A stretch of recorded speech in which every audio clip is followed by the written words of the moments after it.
श्री राधे। मैं दीपिका भसीन अपने इस channel life bear twin star से अपनी सारी सोल फैमिली को नमन करती हूँ।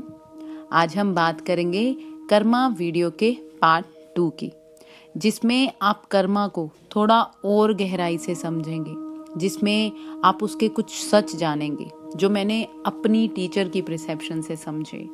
और इस वीडियो के पार्ट 2 में 3 टिप्स की कैसे आप कर्मा के साथ काम करें।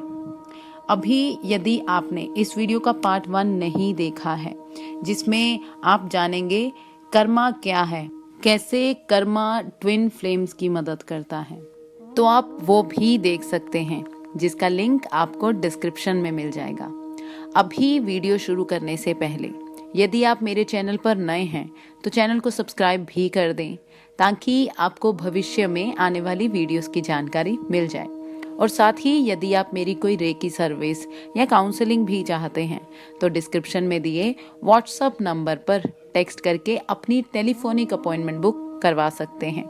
चलिए अब जल्दी से वीडियो शुरू करते हैं। इस वीडियो में कर्मा पर गहराई में जाने से पहले जिन्होंने पार्ट 1 नहीं देखा है उनके लिए बता दूं, कर्मा यानी हर क्रिया, हर भावना की प्रतिक्रिया होती है बाहरी दुनिया में, जिसमें दूसरी तरीके से भी बताया है पिछली वीडियो में कि कर्मा एक शीशे फीडबैक यंत्र की तरह हमारी मदद करता है हमारे जीवन में हमें हील और ट्रांसफॉर्म यानी बदलाव लाने में, ताकि हम उन सब घावित हिस्सों को हार्मोनी और यूनियन में ला पाएं। यह है इसकी छोटे में परिभाषा। यदि इसको डिटेल में समझना चाहते हैं तो उसके लिए पार्ट 1 देखें। अभी कर्मा के फेजेस यानी अवस्थाओं की बात करते हैं, जिससे आप कर्मा को बड़े दर्जे पर समझ पाएंगे। यहाँ मेरी स्पिरिचुअल टीचर कर्मा की 3 अवस्थाएं यानी फेसेस बताती है। पहला अनकॉन्शियस यानी अचेतन अवस्था, जिसमें हमें कुछ नहीं पता होता कर्मा क्या है, ये भी अनुमान नहीं होता कि मैं जो बीज रहा हूँ वही फल मुझे मिलेगा, जिसमें आप पूरी तरह से अचेतन होते हैं इंसानी तौर पर, जिसे दूसरी तरह से कहें कि आप पूरी तरह इस 3D चेतना में फंसे होते हैं और आपको कोई ज्ञान नहीं होता कि हम सब एक दूसरे से संबंधित हैं, जिस वजह से कर्मा इस चरण में बहुत महत्वपूर्ण स्थायी होता है, जिसमें कर्मा फीडबैक लूप से बार बार शीशा दिखाता और हमें बताता है कि हम सेपरेशन कॉन्शियसनेस में हैं और अब ये समय है यूनिटी कॉन्शियसनेस में जाने का। यही वो चरण है जहाँ ज्यादातर सब फंसे हैं हजारों सालों से। यही वो चरण है जिसे हम हमारे हिंदुइज्म और बुद्धिज्म परंपराओं में जिक्र करते हैं। अब दूसरी इसकी अवस्था या कहे फेस होता है जागरूकता में आने वाला चरण, जिसमें हम उठना शुरू करते हैं, फिर चाहे वो स्पिरिचुअल अवेकनिंग यानी आध्यात्मिक जागृति से, चाहे लगातार जागृतियों से, कैसे भी ये मायने नहीं रखता, बस ये कि आप अचेतन से चेतना में जाने लगते हैं, चाहे एक दिन में या चाहे सालों के दीक्षा से। बस ये मायने रखता है कि आप अचानक उठ गए, अब आपको पता चल गया कर्मा क्या है। आप जानते हैं कि ये एक फीडबैक यानी प्रतिक्रिया तंत्र है। आप जानते हैं आप एक आध्यात्मिक प्राणी हैं जो इस विकास की प्रक्रिया से गुजर रहा है ब्रह्मांड के जरिए। अब आप जानते हैं आप सबसे संबंधित हैं, आप सोर्स ही हैं इस शरीर में जो जन्मा है, जो एक्साइटिंग चरण है, क्योंकि इसमें हम 3D चेतना और 5D यानी यूनिटी चेतना में एक पुल बनाना शुरू करते हैं। पूरी तरह से 5D में भी नहीं होते, फुदकते रहते हैं। जब प्रैक्टिस मेडिटेशंस करते हैं तब 5D में, पर जैसे ही कोई कर्मा हिट हुआ तो सेपरेशन कॉन्शियसनेस में चले जाते हैं। ऐसे चलिए, तीसरा चरण यानी अवस्था होती है सेल्फ रियलाइजेशन यानी आत्मबोध, जिसमें 100% हम यूनिटी यानी एक रूपता चेतना में होते हैं, जिसमें हमें ज्ञान हो जाता है कि हम सोर्स हैं, जो यहाँ आया है, हम सब चीज़ों से जुड़े हैं जिसमें हमें किसी प्रतिक्रिया तंत्र की आवश्यकता नहीं रहती, क्योंकि हम इतना ज़्यादा खुद को समझ चुके होते हैं कि हमें किसी को मारने की ज़रूरत नहीं होती और ना ही उनसे किसी परिणाम को लेने की। ये वो अवस्था है जिस तरफ हम सब जा रहे हैं। हमारी यहाँ की चेतना बढ़ रही है। पर अगर वैसे बात की जाए तो इस अवस्था में ज़्यादा इस धरती पर नहीं है। एक उदाहरण दूँ यदि, तो इस अवस्था वालों में महात्मा बुद्धा जी हैं और भी मिस्टिक्स हैं, पर उनका ज़्यादा जिक्र नहीं है इस प्लेनेट पर। ये वो अवस्था है जहाँ कर्मा ज़रूरी नहीं होता।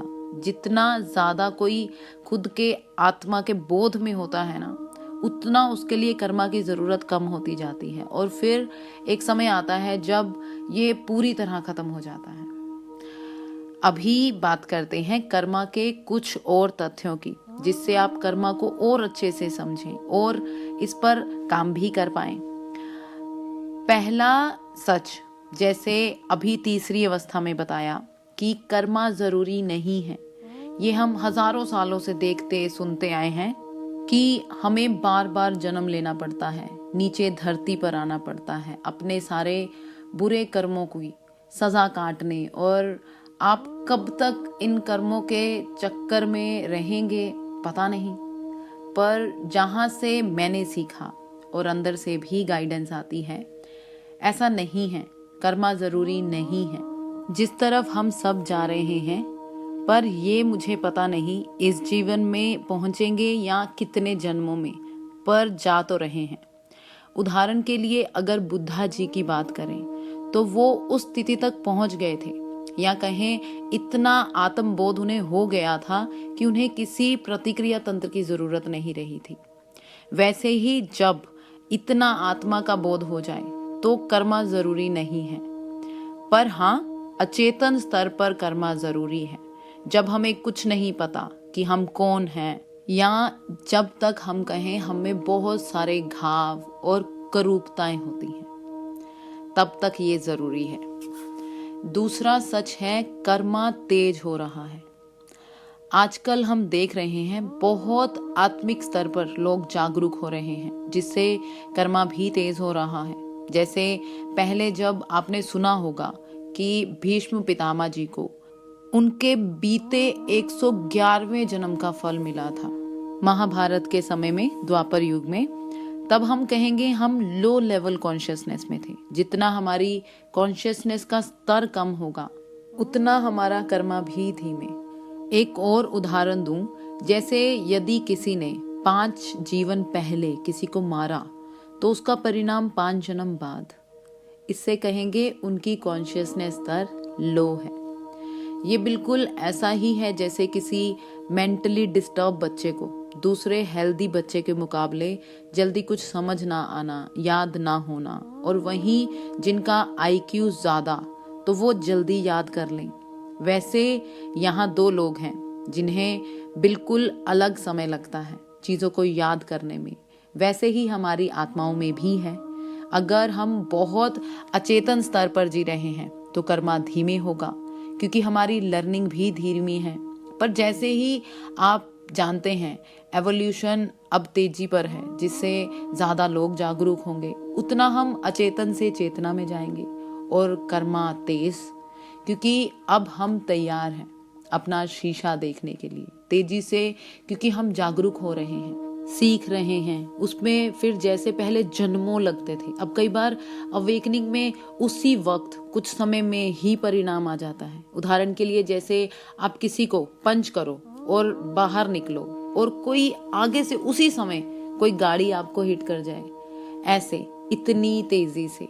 ये उदाहरण जानती हूँ स्टूपिड है, पर जरूरी नहीं कि कर्मा नेगेटिव ही हो।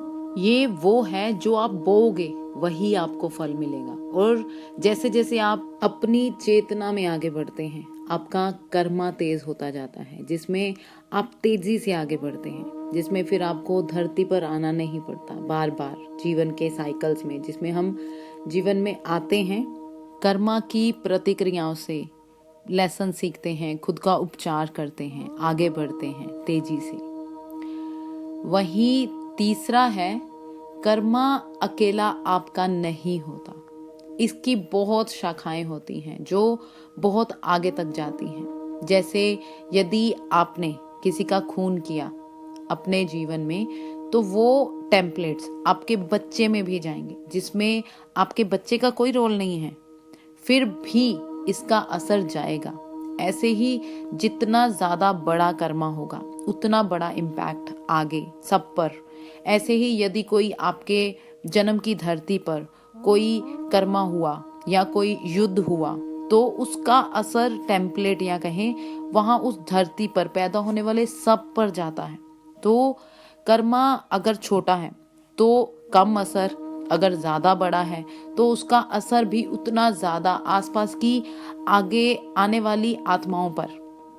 थैंकफुली आजकल बहुत हमारे जैसे लाइट वर्कर्स हैं जो बहुत काम कर रहे हैं अलग अलग धरती के हिस्सों पर, खुद को हील करके फिर उस धरती के कर्मों भार को कम कर रहे हैं। तो कर्मा अकेला आपका नहीं होता। चौथा, ये सच है कि कर्मा कोई सजा नहीं है, बल्कि ये हमें फीडबैक, एक प्रतिक्रिया सिस्टम यानी तंत्र से इन्फॉर्म करता है आपके एक्शंस और इंटेंशंस यानी भावनाओं के बारे में। तो ये कभी ना सोचें कि ये एक सजा है, बल्कि ये याद रखें कि कर्मा न्यूट्रल है, एक शीशे की तरह। जैसे यदि शीशा बिल्कुल साफ है और आप कीचड़ से भरा चेहरा शीशे के सामने लाओगे, तो इसमें शीशे का कोई कसूर नहीं है, वो तो आप ही की रिफ्लेक्शन दिखाएगा। ऐसे ही अगर आप बहुत लविंग काइंड होंगे लोगों को लेकर, वैसे ही शीशा या कहें काइंडनेस आपको वापस मिलेगी।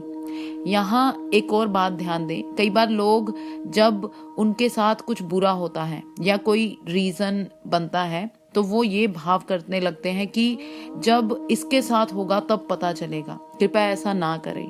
ऐसा करके आप खुद के लिए ही इंटेंशन यानी भाव से कर्मा बना रहे हैं, इसमें दूसरे को कुछ नहीं होगा। कृपया खुद की जिम्मेदारी लें। कई बार ऐसा भी होता है जहां कर्मा का कोई रोल नहीं होता, या कहें आपने कुछ बुरा नहीं भी किया होता, फिर भी आपको बहुत कुछ दर्द भरा झेलना पड़ता है। उसका कारण आपकी ग्रोथ होती है।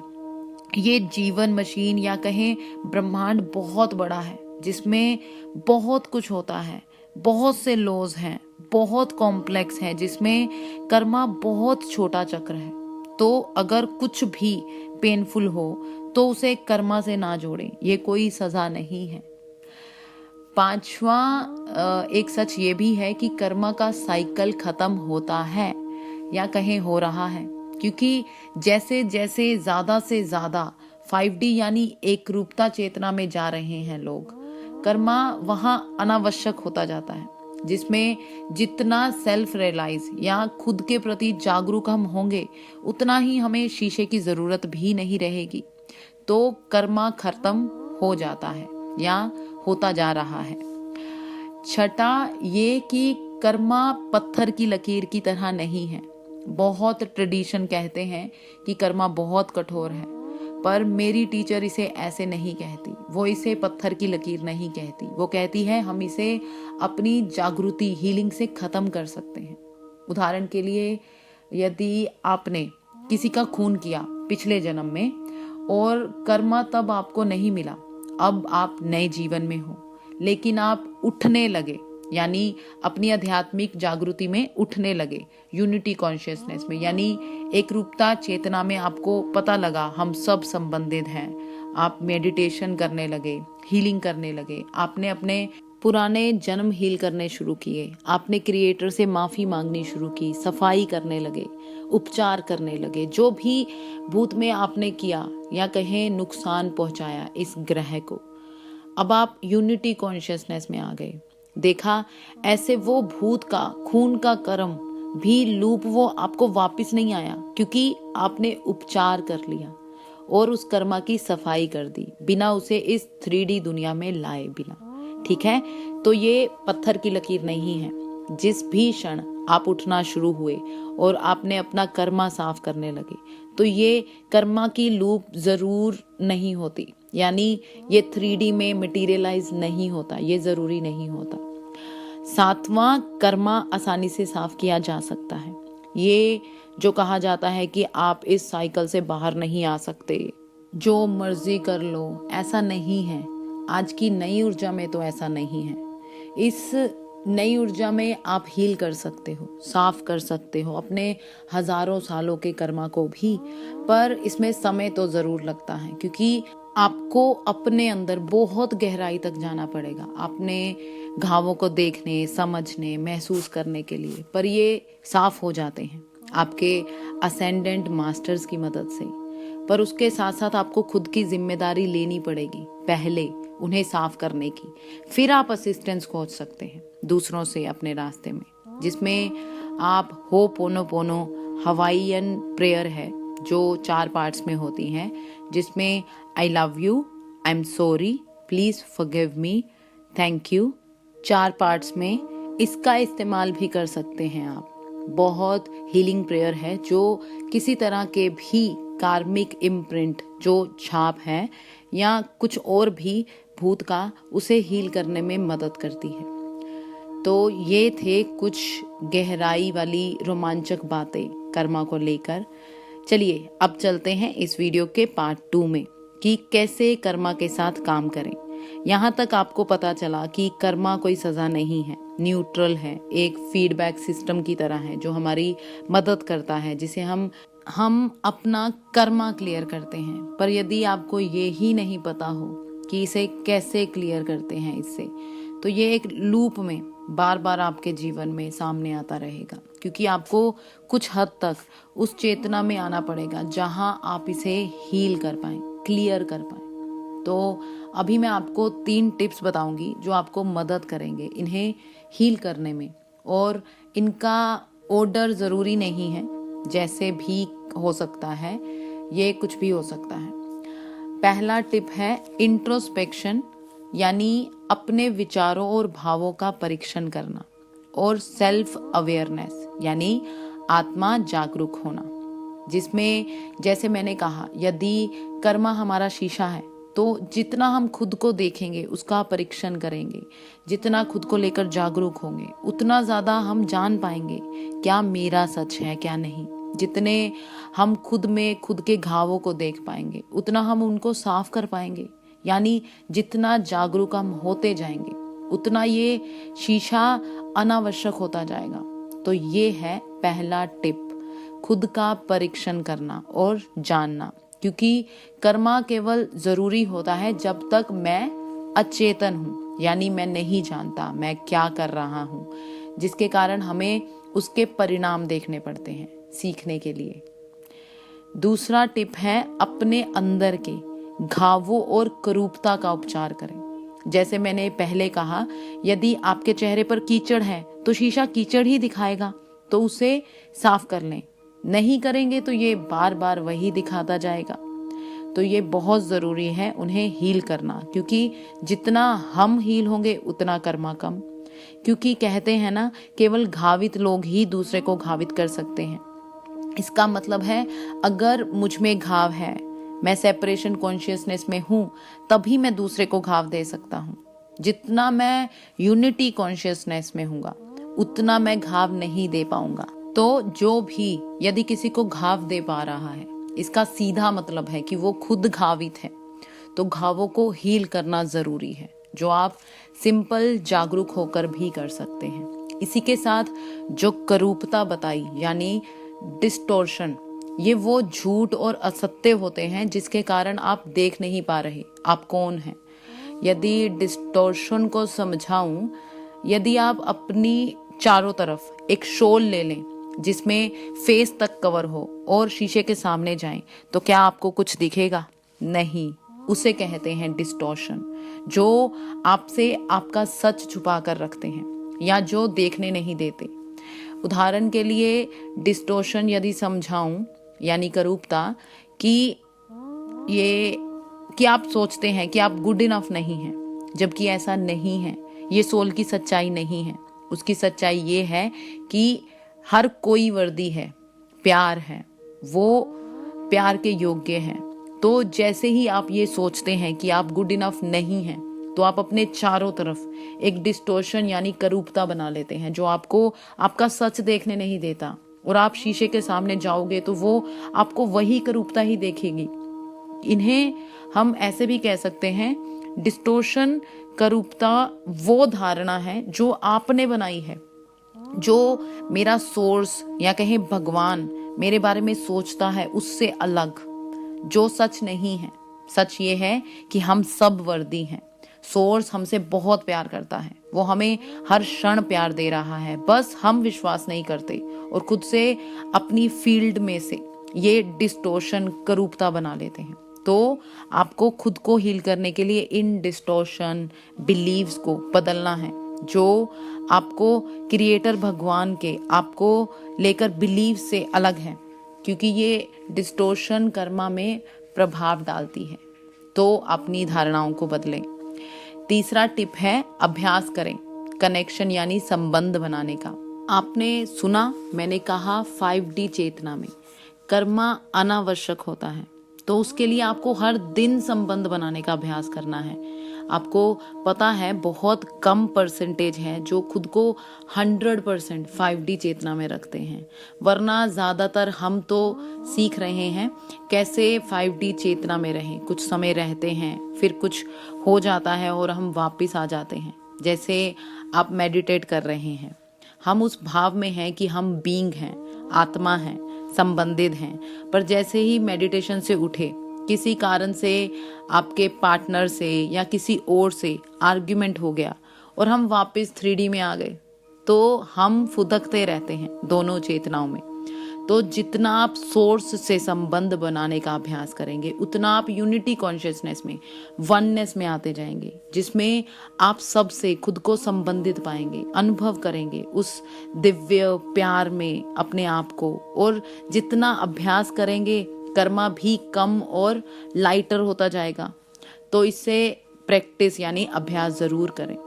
अब आप कहेंगे वो कैसे करें? ये आप बहुत तरीकों से कर सकते हैं जिससे आप सोर्स से कनेक्ट कर पाएं।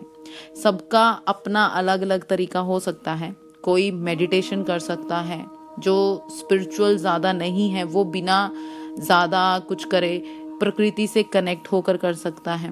कुछ दूसरों के साथ मिलकर, नाच कर, ऐसा बहुत कुछ है। ये आप देखेंगे आप किस तरीके से अच्छा महसूस करते हैं और यूनिवर्स से कनेक्ट होते हैं। तो ये सब करना शुरू करें, अपनी धारणाएं बदलें। जितनी अपनी धारणाएं बदलेंगे, खुद को देख पाएंगे, देखेंगे कि क्या आपकी धारणा आपके सोर्स की धारणा से मिलती है। अगर नहीं मिलती तो उसे प्लीज बदल दें और सोर्स से संबंध का अभ्यास करें और 5D यानी यूनिटी चेतना में आते जाएं, जिससे कर्मा अनावश्यक हो जाएगा। ठीक है, तो ये है 3 टिप्स। आशा है आपको इन दोनों वीडियो से कोई रोशनी, कोई वैल्यू दे पाई हूँ। चलिए अब मैं आपसे जानना चाहूंगी, आप इनमें से किस टिप को खुद को हील करने में इस्तेमाल करेंगे। यदि वीडियो आपको अच्छी लगी तो उसे लाइक, कमेंट करके ज़रूर बताएं। इससे मुझे आपके लिए और वीडियोस बनाने का प्रोत्साहन मिलता है। साथ ही मुझे आपसे आपके कमेंट्स के जरिए कनेक्ट होकर भी बहुत अच्छा लगता है। तो मुझे प्रोत्साहित ज़रूर करें। और यदि आपने अभी तक मेरे चैनल को सब्सक्राइब नहीं किया है तो वो भी कर दें और मेरी इस ब्यूटीफुल सोल फैमिली का हिस्सा बने। यदि आप किसी और टॉपिक पर भी कोई जानकारी चाहते हैं तो कमेंट सेक्शन में बेझिझक लिख दें। अभी के लिए इतना ही। अगले हफ्ते एक और नए टॉपिक पर वीडियो के साथ आपसे फिर मुलाकात होगी। तब तक के लिए खुश रहिए, प्यार बांटते रहिए। आप सबको बहुत सारा प्यार भेजते हुए थैंक यू सो मच।